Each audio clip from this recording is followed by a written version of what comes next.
On April 4, 1953, CIA Director Allen Dulles approved a budget of exactly $1 million to covertly dismantle the Iranian government. The target of this expenditure was Iran's popular, democratically elected Prime Minister, Mohammad Mosaddegh. In the eyes of Western powers, Mosaddegh had committed a single catastrophic offense. He chose to nationalize Iran's vast oil reserves, officially stripping foreign corporations of their control over the country's wealth. This $1 million intelligence budget acted as the seed money for a hostile corporate takeover, executed through the mechanisms of foreign policy. Prior to nationalization, the British-controlled Anglo-Iranian oil company, known today as BP, maintained an absolute monopoly over Iran's natural resources. Their operations centered on the Abadan refinery. It was the largest oil refinery on Earth and the most valuable overseas asset in the British Empire. Prime Minister Winston Churchill responded by enacting a global embargo against Iranian oil. When economic pressure failed to unseat Mosaddegh, the British government approached the United States to coordinate a coup. While the Truman administration had refused to interfere, the newly elected Dwight D. Eisenhower viewed the situation differently. He saw an opportunity to secure cheap oil for the West and prevent Soviet expansion into the region. The two nations formed a joint strike team. Britain's MI6 launched Operation Boot, while the CIA initiated T-Pay Ajax, tasked with replacing the Iranian government on a shoestring budget. Western leadership calculated that a covert operation would be far less expensive than paying fair market value for Iranian oil. To see how that $1 million budget was actually spent, we have to look at the line items. First, buying the narrative. The CIA bribed local journalists to plant stories depicting Mosaddegh as a fanatic and a communist sympathizer. Second, buying the streets. Operatives used cash to hire notorious mobsters and street thugs, tasking them with staging violent, manufactured riots. These orchestrated clashes were designed to give the impression that Iranian society was in total collapse, forcing the public to turn against the prime minister. Third, buying military loyalty.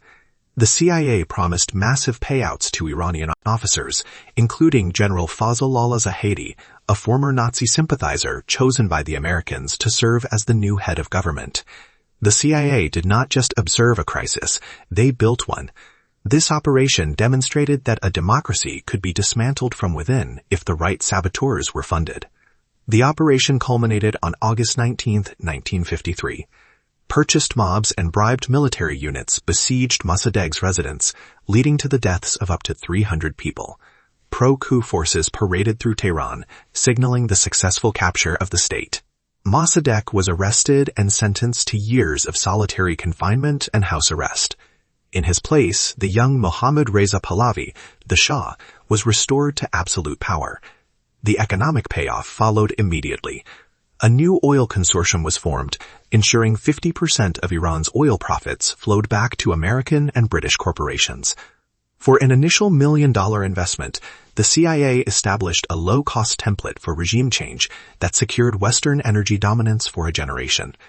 While the coup was a tactical success for Washington, the Iranian people were left with 25 years of autocratic rule. The Shah maintained his position through heavy military spending and American political support. To preserve his power, the Shah relied on SAVAK, a secret police force that systematically crushed secular and democratic opposition through torture and executions. This created a dangerous political vacuum. As the secular democratic center was destroyed, the only remaining space for organized resistance was within religious institutions. Under the extreme pressure of the Shah's police state, the opposition festering inside mosques grew increasingly radicalized over the following decades. By erasing Iran's democratic evolution to protect corporate oil interests, the West inadvertently fertilized the ground for a religious uprising. The true strategic cost arrived in 1979. The Islamic Revolution toppled the Shah, fueled by the anti-imperialist memories of the 1953 coup. The faces of the 1979 revolution reflected a generational animosity toward the United States that was born directly from the CIA's intervention 26 years prior. That initial $1 million budget eventually resulted in 7 decades of regional enmity, severed diplomatic ties, and massive security expenditures. Stealing a nation's sovereignty is an investment with a debt that never actually settles. The fallout from Operation Ajax suggests that the real price of short-term regime change is infinite.